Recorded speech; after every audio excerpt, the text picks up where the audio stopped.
Start करेंगे, ये जिन topic पे बेस करता है वो सबसे पहले तो हमारा इब्तदाई और सानवी ग्रोह में फ़र्क देखेंगे और दाखिली और ख़ारजी ग्रोह आ जाएगा। दैन दाखिली और ख़ारजी ग्रोह की खसूसियात है जिसमें क़ुव्वत आ जाता है, असबियत आ जाता है, इस्तेहकाम है, मुश्तरका एहसासात है, वफ़ादारी है या हरीफ को कमज़ोर समझना, गैर रुकनीती ग्रोह या रुकनीती ग्रोह। अब जो प्रीवियस लेक्चर हैं उनमें हम इब्तदाई ग्रोह की डेफिनेशंस भी पढ़ चुके हैं और सानवी ग्रोह की डेफिनेशन और उसकी खसूसियात भी पढ़ चुके हैं, लेकिन आज हम इनमें मेन जो डिफरेंसेस हैं जिनसे आपका कॉन्सेप्ट और क्लियर हो जाएगा उनको स्टडी करते हैं। बुक से पेज नंबर आप लोग खोलेंगे 53 के जो लास्ट से पॉइंट शुरू हो रहा है, इसके अंदर वो कहता है कि एफ टॉनर गेमन शॉफ्ट और गे हैज़ल शॉफ्ट के बिना पर इब्तदाई और सानवी ग्रोह में फ़र्क कायम किया गया। अब आप देखें कि ये अगर हम फ़र्क की बात करें तो ये जो लोग जिनके मैंने नाम लिए इन्होंने इस फ़र्क को वाज़िया किया है, या ऐसे भी कह सकते हैं कि इन लोगों ने इसके अंदर जो मेन डिफरेंसेस हैं उसको इंट्रोड्यूस करवाया है। सबसे पहले जो डिफरेंस है, इसके अंदर ताल्लुकात जो होते हैं वो पायदार और मुस्तहकम होते हैं। जैसे कि हमने ख़ानदान की एग्जाम्पल दी थी जब हम इब्तदाई ग्रुप पढ़े थे, इसके अंदर भी उन्होंने ख़ानदान की एग्जाम्पल दी होती है। ठीक है, नेक्स्ट आ जाता है सानवी ग्रोह में ताल्लुकात जो होते हैं वो आर्जी और नापायदार होती हैं।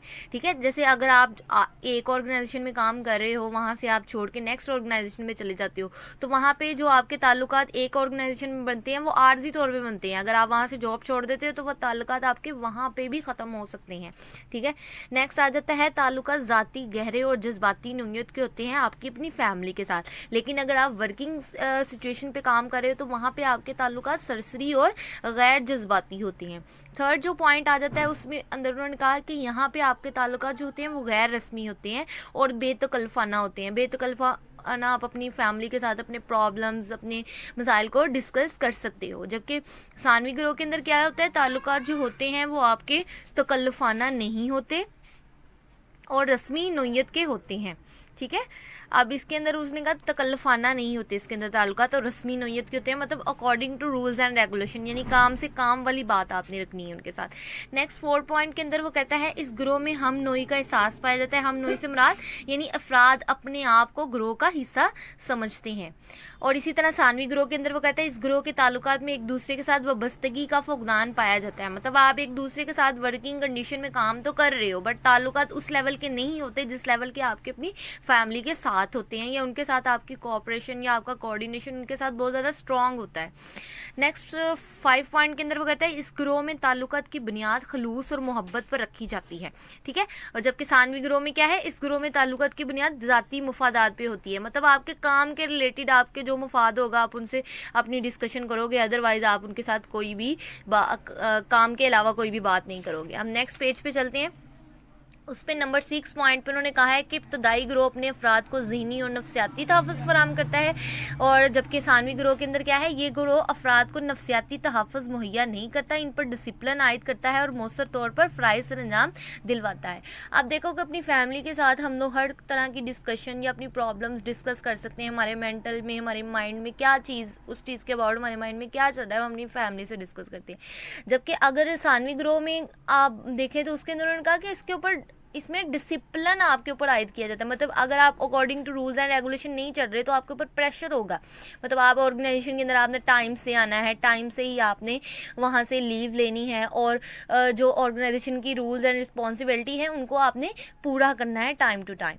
नेक्स्ट जो पॉइंट है उसके अंदर वो कह रहा है ये ग्रोह अपने अफराद के लिए किरदारी नमूना पेश करता है और माशरती ज़ाब्तों को तोड़ने वालों का मुहासबा करता है, जबकि सानवी ग्रोह के अंदर क्या है, ये ग्रोह भी अफराद पर माशरती दबाव डालता है, सिर्फ मखसूस शोबे में, मसलन दफ्तर में पाबंदी वगैरह लाजमी। वही बात जो मैंने आपसे ऊपर डिस्कस की कि अगर आप ऑर्गेनाइजेशन के अंदर काम कर रहे हो तो वो आपको जो जितने भी उस दफ्तर के रूल्स एंड रेगुलेशन है उस पर अमल करने के लिए स्ट्रिक्टली आप लोगों को इम्प्लीमेंट करने के लिए कहा जाएगा। जबकि इसी तरह अगर हम लोग देखते हैं कि अगर हम कुछ गलती करते हैं, हम अपने पेरेंट्स से डिस्कस करते हैं, तो हमें उसका ये ज़रूर बताते हैं कि तुमने गलत किया या तुमने बुरा किया। आप देखें उसके कोई प्रेशर नहीं हमारे ऊपर डालते, ठीक है। तो उसका कहते हैं ना कि सीधी राह दिखाने की कोशिश करते हैं। नेक्स्ट आ जाता है तफरीही सिलसिले में एक दूसरे के घर जाकर या इकट्ठे होकर लुत्फ़अंदोज़ होना, जैसे फैमिली गैदरिंग्स हो सकती हैं, आपके अपने रिलेटिव्स के साथ गैदरिंग हो सकती हैं। जबकि ये सानवी ग्रोह के अंदर क्या आ जाता है, तफरीह के लिए कमर्शियल अदारों में जाना, मसलन सिनेमा, क्लब या थिएटर वगैरह। यानी अगर आप सानवी ग्रोह या किसी ऑर्गेनाइजेशन के अंदर काम कर रहे हैं, तो आप अगर कुलीग्स के साथ डिनर प्लान करते हैं तो आप बाहर ही किसी रेस्टोरेंट में प्लान करोगे, ठीक है, क्योंकि इतने क्लोज अगर आपके उनके साथ क्लोज रिलेशनशिप नहीं होता। नेक्स्ट आ जाता है अफराद में माशरती तफ़ाइल बार बार होता है और इसमें शिद्दत पाई जाती है। अब तफ़ाइल से मुराद वही बात, इंट्रैक्शन आपकी अपनी फैमिली के साथ रोज़ ब रोज़ होती है और जाहिर सी बात है हर दिन होगी, तो जाहिर सी बात है उसमें शिद्दत भी आती जाएगी। जबकि सानवी ग्रोह में क्या होता है कि इसमें ज़ाती मुफादात के बिना पर आपकी इंट्रैक्शन होती है, तो जाहिर सी बात है उसी शिद्दत में कमी होती है सानवी ग्रोह के अंदर। जबकि इब्तदाई ग्रोह के अंदर हमारी जो तफ़ाइल है उसमें शिद्दत पाई जाती है। अब लास्ट पॉइंट जो है इसका है ये है माशी ज़रूरियात के सिलसिले में अफराद एक दूसरे से माली तावन करते हैं, मतलब शादी, गमी और बुआई के वक्त एक दूसरे से रकम उधार लेते हैं, ठीक है। ये फैमिली में हम क्योंकि पेरेंट्स हमारी रिस्पॉन्सिबिलिटी या हमारी ज़रूरियात को पूरा करते हैं, हम उनसे पैसे या जिस तरह की भी हमें सपोर्ट चाहिए होती है वो हमें फराम करती हैं, ठीक है। जबकि सानवी ग्रोह के अंदर क्या है, सानवी ग्रोह के अफराद को अपनी माशी ज़रूरियात की तकमील के लिए बैंक या दीगर कमर्शियल इदारों से रजू करना पड़ता है। अब अगर आपको लोन चाहिए अपनी ऑर्गेनाइजेशन से, तो वो according to rules and regulation आपको फॉर्म फिल करना पड़ेगा, ठीक है, उस ऑर्गेनाइजेशन के बैंक की ब्रांच में या जैसे भी उनके जो भी रूल्स एंड रेगुलेशन है वहाँ पर आपको जमा करवाना पड़ेगा। देन आपको कोई लोन या कुछ आप लोग जो भी सपोर्ट चाह रहे हैं वो आप लोगों को मिलेगी। देन आई होप कि आपको इब्तदाई और सानवी ग्रोह का कॉन्सेप्ट अब इस मतलब लेक्चर में जो टोटली क्लियर हो चुका होगा। नेक्स्ट अब हम लोग चलते हैं दाखिली और खारजी ग्रोह। अब दाखिली और खारजी ग्रोह की जो इस्तिलाह है वो विलियम ग्राहम सम्स ने पेश की है, या इसको समर भी कह लेते हैं, ठीक है, इसने पेश की थी। जबकि इब्तदाई ग्रोह की टर्म किसने पेश की है वो हम लोग पीछे पढ़ चुके हैं। इसी तरह हम लोगों ने सानवी ग्रोह की टर्म के बारे में पढ़ा कि किसने पेश की है, और इसी तरह दाखिली और खारजी ग्रोह की टर्म किसने पेश की है, तो वो है विलियम ग्राहम सम्स ने। अब हम पढ़ेंगे कि दाखिली ग्रोह होता क्या है।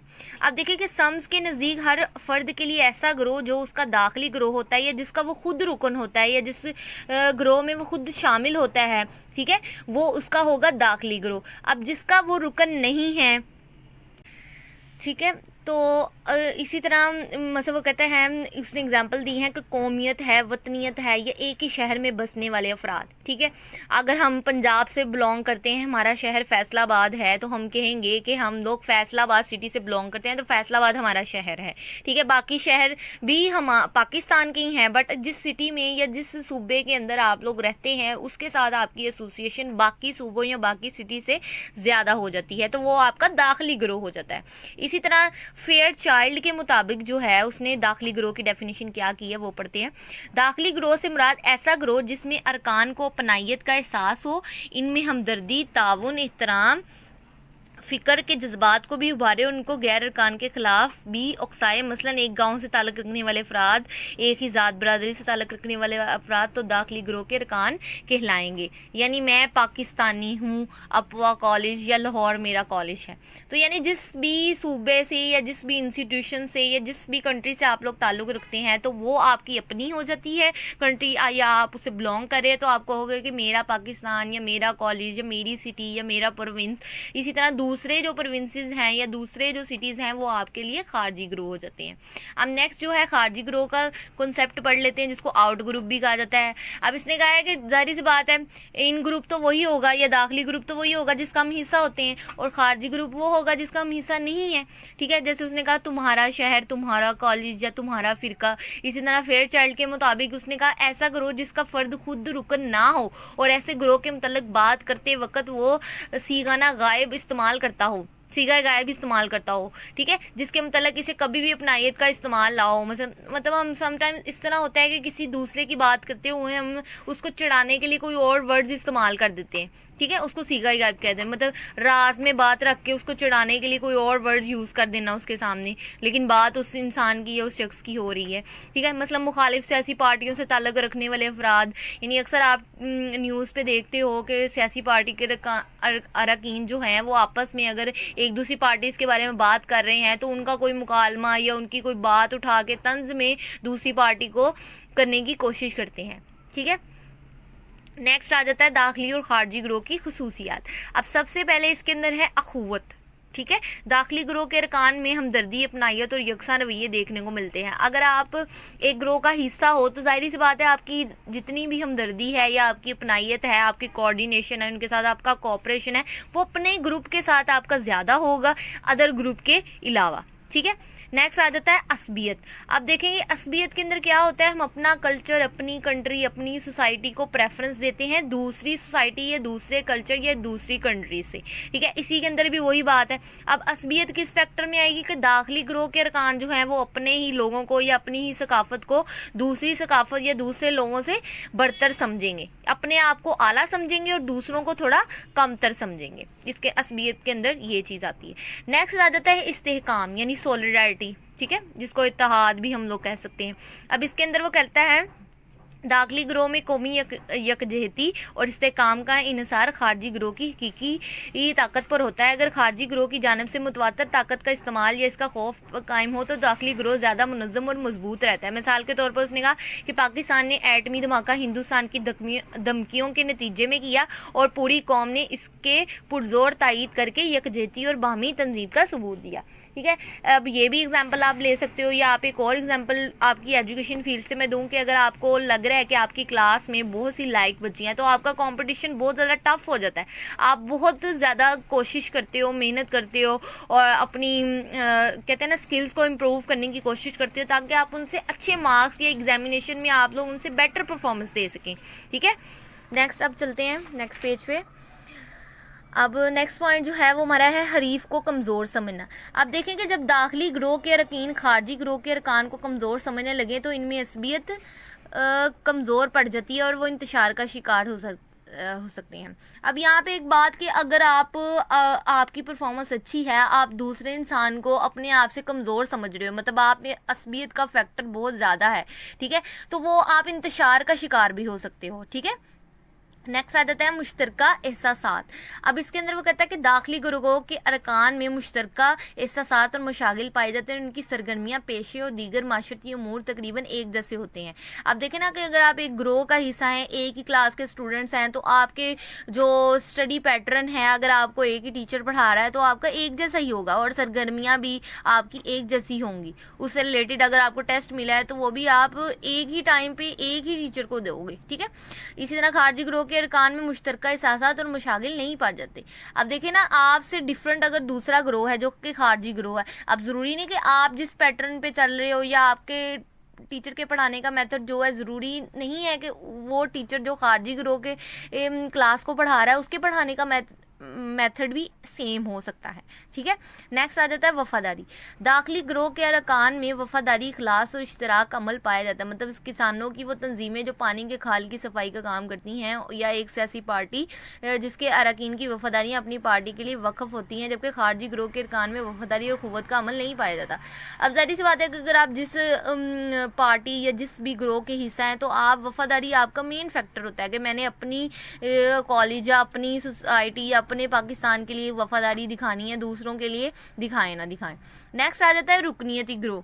ठीक है, रुकनीयती गिरोह का लफ्जी मतलब जो है वो गिरोह का रुकन होना है। ऐसा गिरोह जो शख्सी तफ़ाइल की पैदावार हो, हर फर्द इसका बाकायदा रुकन भी हो। मतलब रुकनीयती गिरोह से मुराद यहाँ पे वो ली गई है जिस गिरोह के या जिस सोसाइटी के आप रुकन होंगे तो आप वो उसका रुकनीयती गिरोह कहलाएगा वो आपका।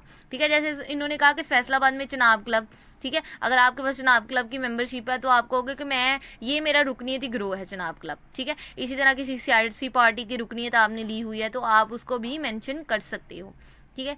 नेक्स्ट आ जाता है गैर रुकनीयती गिरोह। अब इसके अंदर वो कहता है कि गैर रुकनीयती गिरोह, वही सेम बात इन और आउट ग्रुप वाली यहाँ पे अगेन अप्लाई हो सकती है कि गैर रुकनीयती गिरोह में हम लोग वो फर्द जो उसका रुकन नहीं होता जिस भी ग्रुप का, ठीक है। जैसे इसके अंदर उन्होंने कहा कि किसी मुतलका ऑफिसर या वजीर के पास दरखास्त लेकर जाता है, मुतलका ऑफिसर या वजीर दरखास्त पर कुछ रिमार्क्स दे देता है और शख्स उठकर चला जाता है। इस तरह महिला मवेशियों में ये किसी सियासी पार्टी के जलसे में अफराद के दाखिले और अखराज पर कोई पाबंदी नहीं होती, ठीक है।